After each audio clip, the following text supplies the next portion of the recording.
100 years ago today, a famous magician's life was cut short by a trick that went horribly wrong.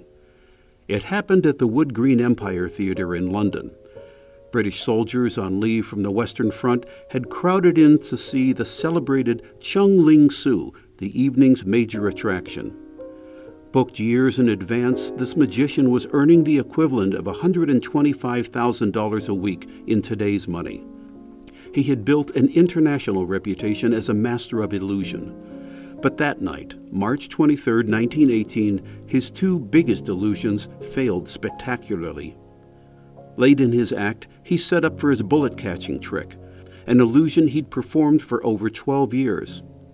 His assistants would load guns on stage as the audience watched, then fire them at the magician. Chung Ling Soo would catch the bullets in a plate, then hold them up to show they were the same bullets that had been loaded in the guns.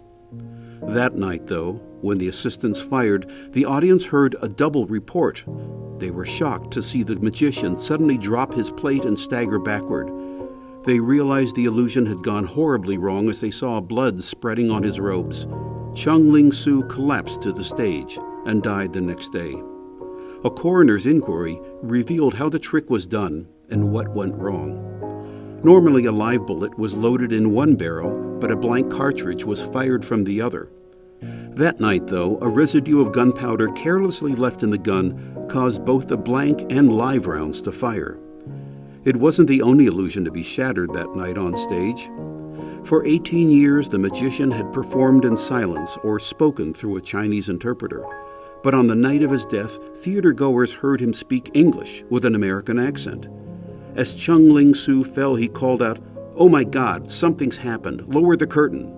In the days that followed his death, the public learned Chung Ling Soo was in fact William Ellsworth Robinson from New York, who'd been pretending to be Chinese for 18 years. As a young magician, he'd had difficulty engaging his audience by just being himself, so he tried out different identities. There was Robinson, Man of Mystery, Ahmed Ben Ali, Nana Sahib. But he finally created a Chinese identity after watching a skilled, authentic Chinese magician named Chung Ling Soo. Robinson slightly altered Foo's name and stole some of his tricks, then relaunched his own career as the original Chinese conjurer, as he called himself. It was his longest, most successful illusion, but it was broken by the last words he ever spoke on stage.